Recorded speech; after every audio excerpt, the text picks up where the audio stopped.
Assalamualaikum. So in this class, we are going to solve another paper of A levels. It's variant 2-3 years 2025, October, November.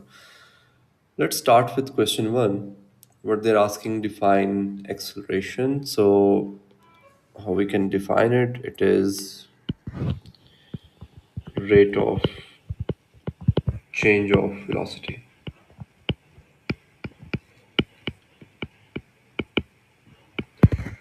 In part B, they're telling a rocket is launched vertically from the surface of the Earth shows the variation of velocity of the rocket with the time for the first 20 seconds its launch. Determine the acceleration of the rocket. Okay, we have the graph and this is the velocity time graph. But you have to keep in mind the gradient of this thing will tell you the acceleration. So we have to find the gradient. So gradient is equals to acceleration, and I can choose any 2 points. Let's choose this one and this one. This one is here, it is 320. Okay, because this will be, each line is representing 20 deviants. Each deviant is representing 20. Okay, the speed. And this point is here, this is 20 seconds, so it will be 320 minus 0 divided by 20 minus 0. So doing the calculation, it will give you 16. Okay. In the next part, show that the height of the rocket above the surface of the Earth at a time of 20 seconds after launch is 3.2 kilometers. So you have to find the height. So this is basically the area covered by the rocket. Okay, the distance covered by the rocket we can find by the area under the graph. So this is the area under the graph. This is making a triangle. So you can do 1/2 base into height. So it is, height will be equals to area under graph, that is 1 by 2 base into height. Base is 20, height is 320. Okay, so this thing will give you 3200, and this is equals to 3.2 kilometer basically. Okay, so we have proved it. Moving forward, C part, the mass of the rocket is given. Assume that this mass remain constant for this rocket from launch to the height of, from the height at time of 20 second after launch. Calculate the gain in potential energy. So we know the potential energy relation is mg delta h. We have mass 2.9 10 raised to power 6, and g is 9.81, and delta h is the height covered that we have just calculated. Its value is 3200. Doing the calculation, it will give us 9.1 10 raised to power 10. Okay, so moving forward, second part, calculate the gain in kinetic energy. So kinetic energy relation is 1 by 2 mass into velocity ka square. It will be equals to 1 by 2 mass is given, that is 9.2 10 raised to power 6, and speed is given, we have 320 at that time, and you have to take the square of it. Okay, so this will give you 1.5 10 raised to power 11. In the next part, determine the average power output of the rocket engine. Assume that the resistive forces are negligible. So power, we know it is equals to work per unit time. Okay, so how much work is done? As let's suppose you have the rocket, you are doing work on it. That work is changing the kinetic energy and it is changing the potential energy. So if there is no loss of energy, whatever work you are doing, that will be equals to sum of these two energies. So you can write it as delta E K, kinetic plus potential, and we have calculated both of them divided by time. So kinetic is 1.5 10 raised to power, this is 11, and plus that was 9.1 10 raised to power 10, and time is 20 seconds. Doing the calculation, we will get 1.2 10 raised to power 10 watts. Moving forward to the second question, you have to define pressure. Pressure is basically force per unit area. Explain how hydrostatic pressure result in the upthrust force acting on a solid object immersed in a liquid. Okay, so what you have to keep in mind whenever, let's suppose this is a liquid that you have, and there is some object that is inside of it. Okay, so we have to discuss about how the hydrostatic pressure exert the upthrust force. We know pressure is equals to rho g h. So pressure depends on the depth. So if you see the depth at this point is different, let's suppose this is h1, and depth of this point is h2. We know h2 will be greater than h1. So if the depth is more, you know the pressure will also be more. Okay, at bottom, and if pressure is more, the force will also be more.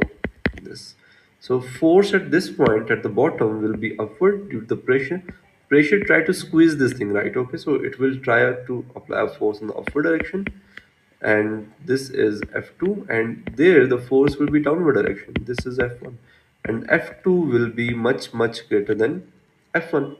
So what will happen? The resultant upward force will act. Okay, that is why we have the upthrust force. So let's try to answer this thing. Okay, so explain how hydrostatic the difference in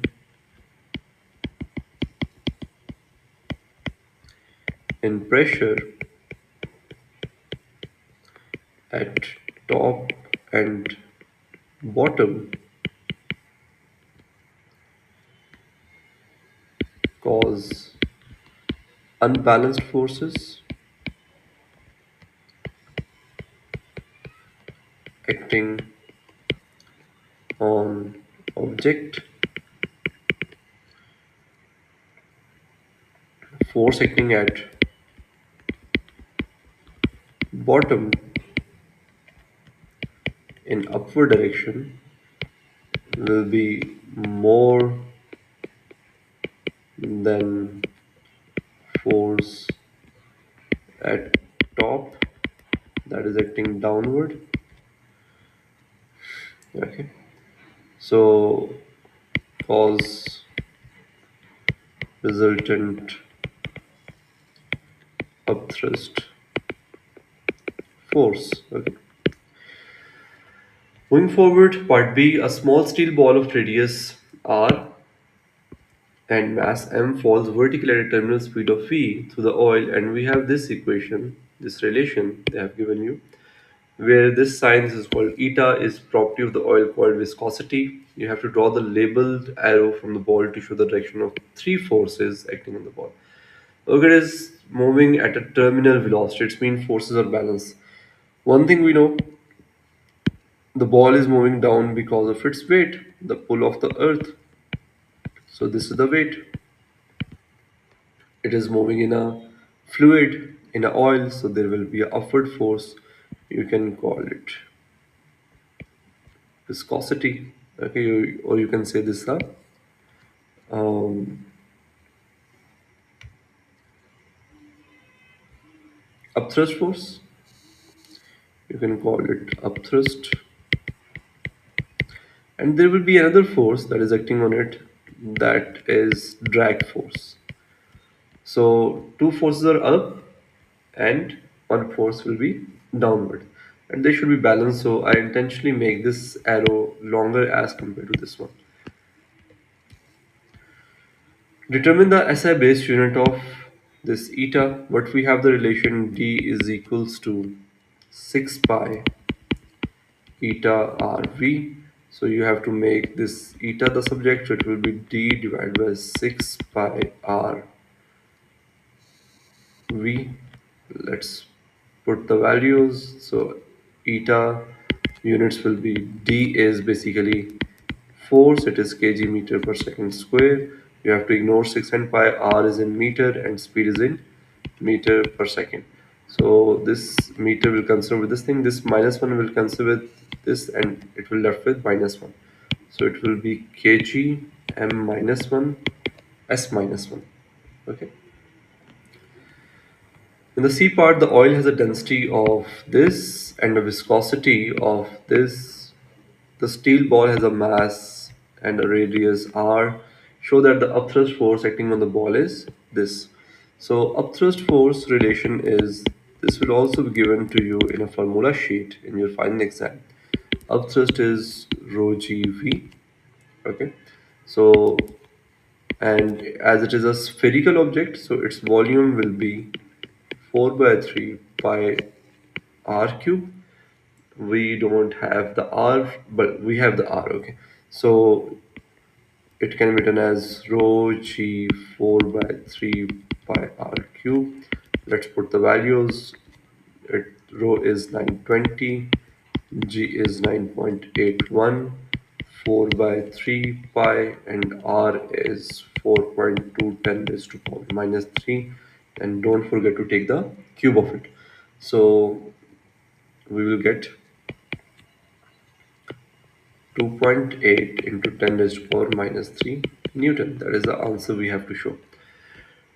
Next, determine the terminal speed of the ball. Okay, so we have the relation d is equals to 6 pi eta rv. So v will be d over 6 pi eta r. We have all the things, but we don't know this d. So to find the d, we know the forces are balanced. So downward force was weight, upward force was drag plus upthrust force, right? So drag force can be written as weight minus upthrust force. Okay. We know the upthrust force as well, and we can find the weight from mg. So let's put the values.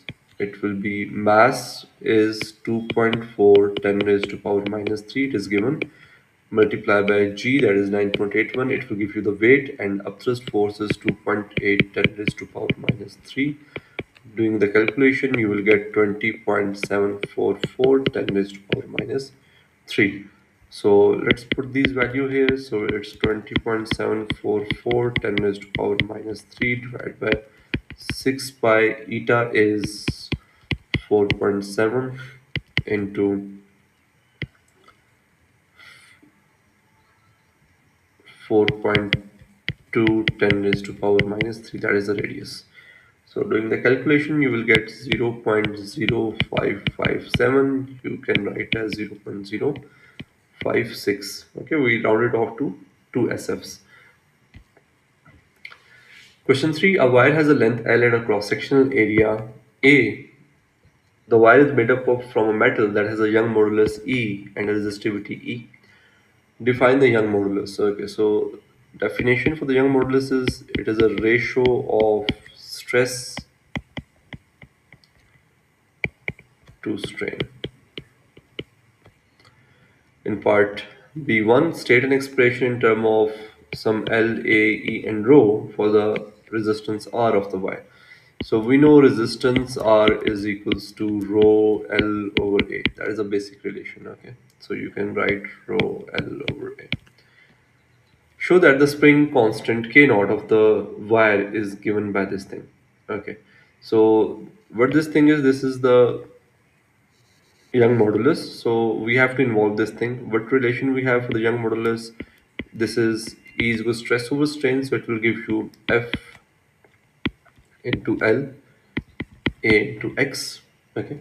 So this is the Young modulus, and we have to include the K in this thing. So we can use the Hooke's law. We know F is equals to Kx. So they have said is K naught X. So you can put this value here. So what I will get, E is equals to, putting the value of f, it will be k naught x, and L divided by A x. This x and x will cancel out, making k the subject. So k naught is equals to E A divided by L. Okay. Moving forward, the wire is stretched within the limit of proportionality by a tensile force of F. Assume that any change in the cross-sectional area of the wire are negligible. sketch the variation with F of the resistance R of the wire. Okay, so what you're doing, area is not changing, so length is changing, right? So force is directly proportional to change in length, and it's increasing. So when the length increase, the resistance will increase. Okay, so I can say force is directly proportional to R. So I can draw a diagonal straight line that should start from the origin. Okay, moving forward, sketch the variation with F of the spring constant K. Okay, so if you know K is equals to F over X, as the force increase, the extension increase, so K will remain constant. So it will be a horizontal straight line. Okay, it shows a zero slope, zero change. Moving forward, copper has a resistivity of 1.8 and a Young modulus of this. A copper wire of diameter and a resistance is given. Show that the length of the wire is 3.8. So using the basic relation, R is equals to rho L over A. So L is equals to R into A over rho. We don't have the area, so area of the wire can be written as pi R square, or it can be written as pi D square divided by 4. So putting this value here, R into pi D square divided by 4. Now let's put the values. R is 0.034 into pi into D is 1.6 milli, so it is 1.6 10 raised to power minus 3. Okay, always put the values in the SI units. And resistivity is 1.8 10 raised to power minus 8 into 4. So this thing will give you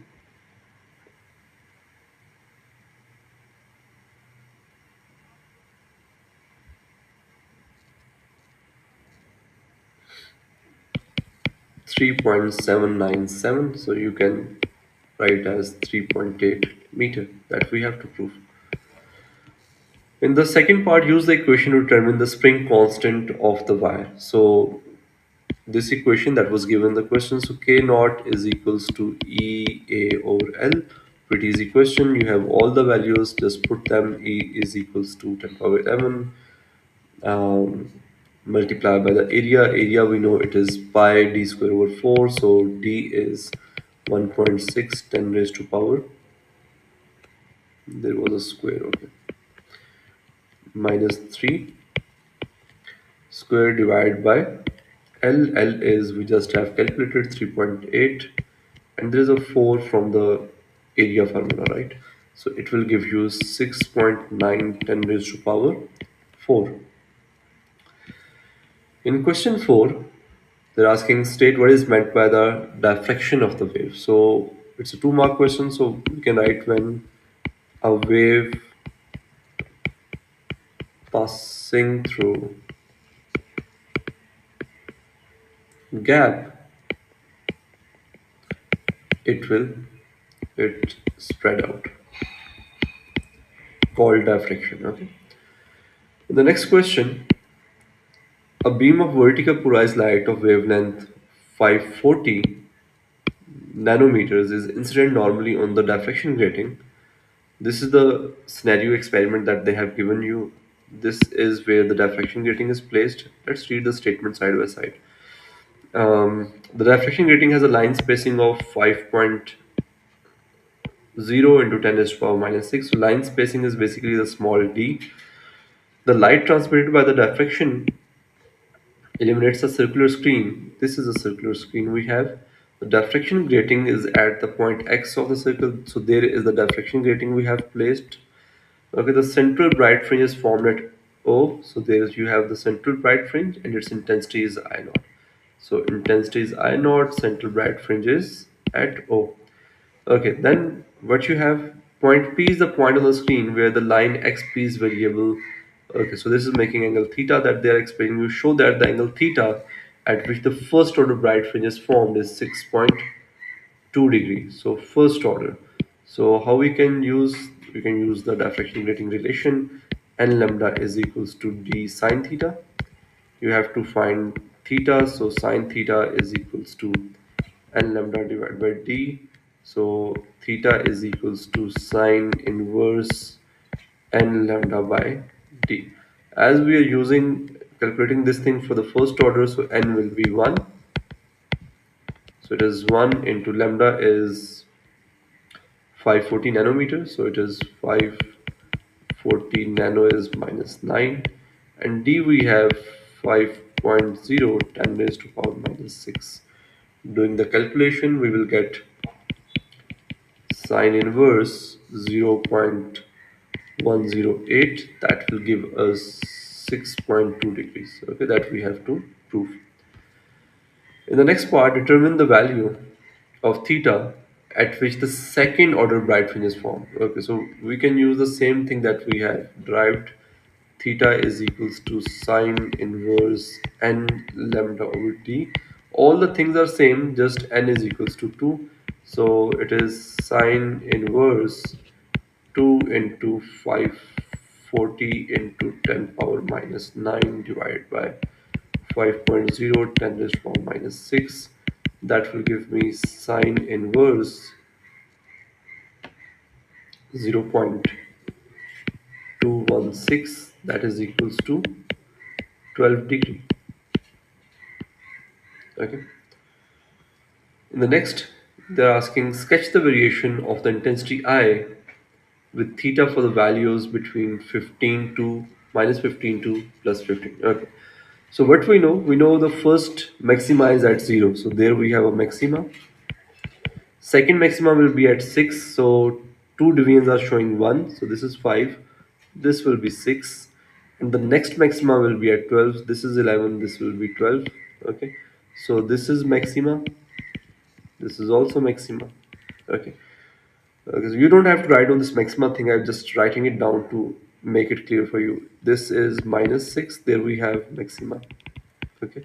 And this is minus 12. So there we have the maxima. So minimas will be exactly in between them. So minimas will be at 3 to 0, 1, 2, 3. This will be the minima. And same goes here. This is minima, okay, at 3, and it will be then 6 to 12. The midpoint is 9, so 7, 8, 9. There will be a minima, and again there will be a minima, and there will be a minima. Okay, and 7, 8, 9, there will be a minima. So now let's plot it. The maximum intensity is I, so you can start from here. It should move like this, then again moving at the top, then it should move like, sorry, it should move like this, then moving at the top, then it should move like this. Again, same goes here. It will move from there again at the maxima, then reach the minima, then again the maxima. Okay, so this thing is showing the bright and dark fringes. Moving forward, a polarizing filter is placed in the path of the light beam that is incident on the diffraction grating. The transmission axis is 45 degree to the vertical. So just how the variation of the intensity with theta for the light on the screen compares with the answer. Okay, so intensity relation for the polarization is I is equals to I naught cos square theta, and we know this cos square theta is 45 degree. If you do the calculation, you will get 0.5. Cos square theta is 0.55. So it's showing intensity will become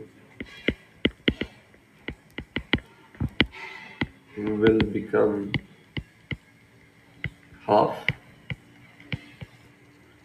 and what about the location of the maximas? They will not change, right? So but peaks will remain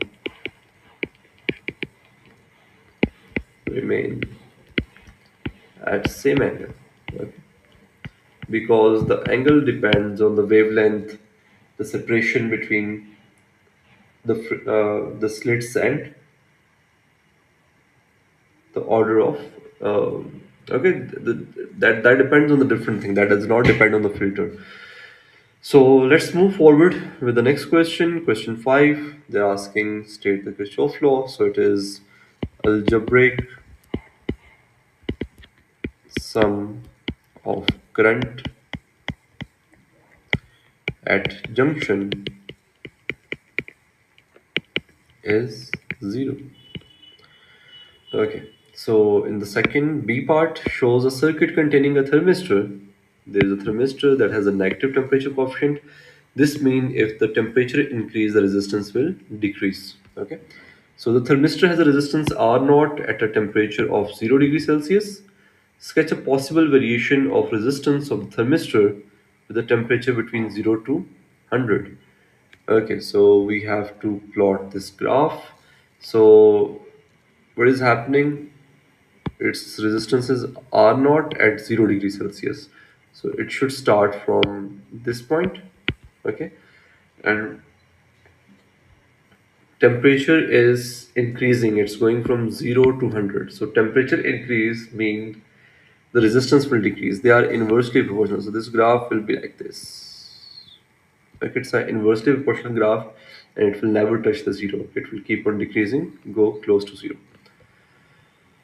Next, with reference to the current in the cell, explain why the current in resistor R decreases with increasing temperature of the thermistor.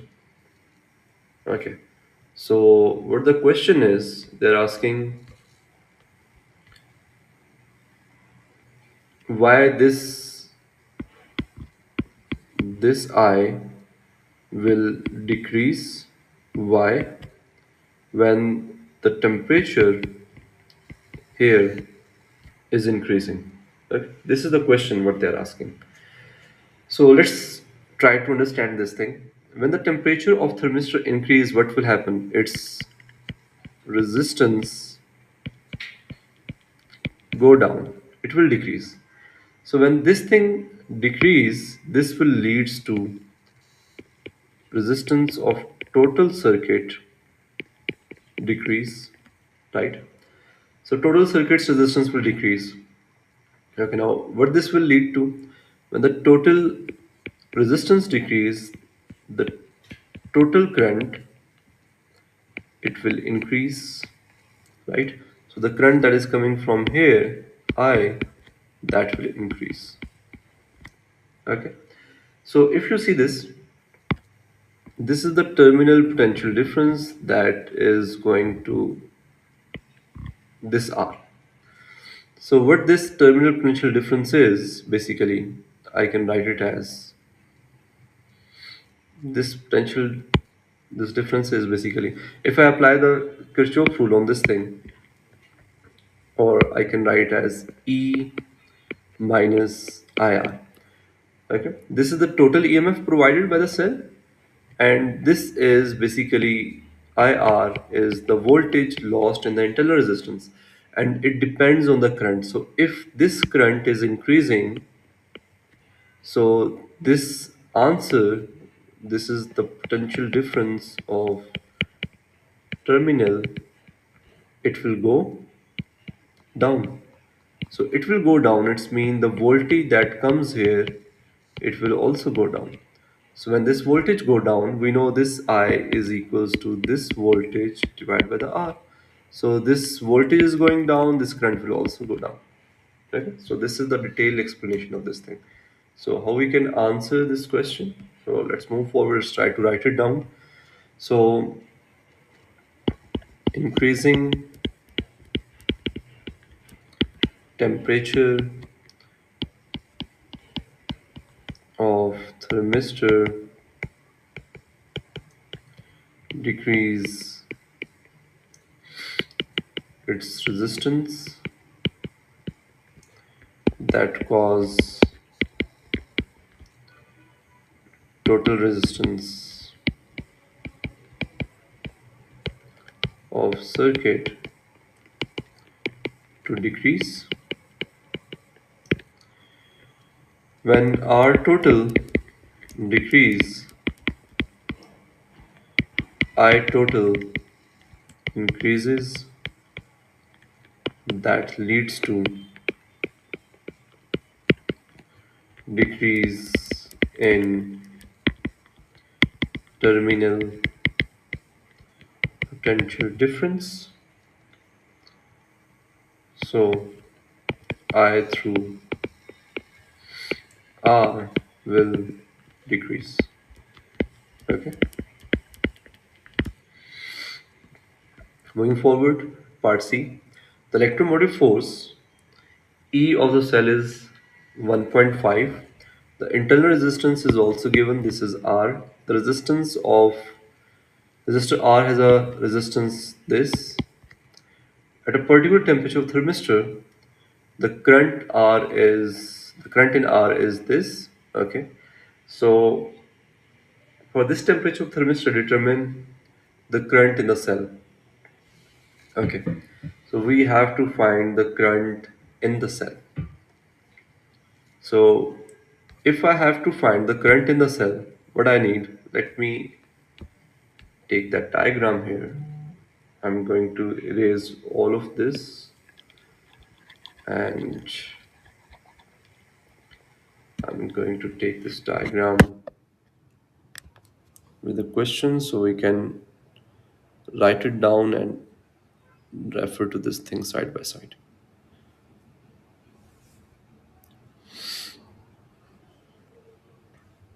Okay, so let's paste it here. Okay, so now we can discuss it properly. Okay, so what there we have to do the current in the cell. So I have to find the total current. Okay, the current that is passing from the cell is the same current that is going from the R. So I can say if I have to find the current in from the small r, I can write as I need the voltage through this thing and the resistance of this thing. The current, this is I'm calling this current as I or this current as IR, and the voltage across it is VR. Okay, over R. I'm writing down for this thing. So okay. I need to find the VR. I know the internal resistance. Internal resistance is already given, so that is equals to 0.12. Okay, that is given. So how we can find the VR? I'm going to apply the Kirchhoff rule to this loop. Okay, so when I apply this rule, what I get? We know total EMF is equals to total potential difference. So potential difference across uh, internal resistance is VR, and this, let's call this V capital R, the potential differences. Okay, so I have to find this V small r, so it will be E minus V R. E is given, that is E is 1.5, and this VR can be written as I into R, right? So this is I into R. We know this current and we know this resistance as well. The current through the resistor, this resistance is 6 ohms, and the current passing through this thing is 0.200 ampere, that is given here. So it can be written as 6 into 0.200. Okay, so this will leads to VR will be 0.30. Okay, so let's put this thing 0.30. So 0.30 divided by 0.12 will give you 2.5. Okay, so 2.5 is the answer. Let's move forward. You have to find the resistance of the thermistor. Okay, we have to find this resistance. So resistance is a ratio of voltage and the current. I need the voltage across this thing and the current.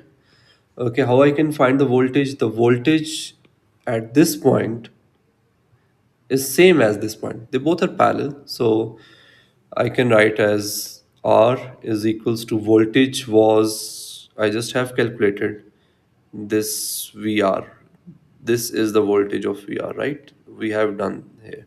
So it is 6 into 0.200 divided by the current. What is the current? The total current is the current that we have calculated for this thing, the cell, and zero point 0.2 is going there. So what is left will go there. Okay, total minus 0.2. So total current was 2.5, and 0.2 is going towards the resistor R. So this will give us, when we do the calculation, it will give us 0.52. Okay, so 0.52 is the answer. Moving forward, okay, so question 6, the nuclide H31 is an isotope of hydrogen that is called tritium. Determine the number of proton, neutron, electron. Very easy question. This is basically the proton. The same will be the electron, and 3 minus 1, that will give you the neutrons. Okay. Draw a label diagram to represent a simple model of the arrangement of the protons, neutrons, and electrons in this. Okay. So there is one proton, two neutrons, and this is a nucleus. Okay, you have to label it. So P is showing proton, N is showing neutron, and we have to show the electron as well. So you can make a shell like this and you can draw a electron here. Okay, let's move forward. Tritium is a radioactive and undergoes a beta decay to form an isotope of helium. Gamma radiation is not emitted during this decay. Complete the equation. Okay, helium is basically 4 2, and this is 0 minus 1. Okay, so they're asking what is X. So we know whenever there's a beta negative decay, there is a particle called anti electron neutrino. Okay, you can say electron anti neutrino, yeah, anti electron neutrino. So X is an anti-electron neutrino. In part C, determine the quark composition of tritium nucleus. Okay, tritium was H31. Okay, what we need to know that proton have a structure of UUD, and neutron have a structure of UDD, one up, two down. So if we start writing for H31, I know it have one proton and it have two neutrons. One proton have two up quarks and it will have one down quark. And two neutrons, one neutron have one U and there are two neutrons, okay? And same as it will have 2D and there are two neutrons. So solving this, 2U plus 2U, that is equals to 4U, and for this thing 1D plus 4D will give us 5D. So 4U and 5D are there. Okay, so that's it for this class. In the next class we will solve the another paper.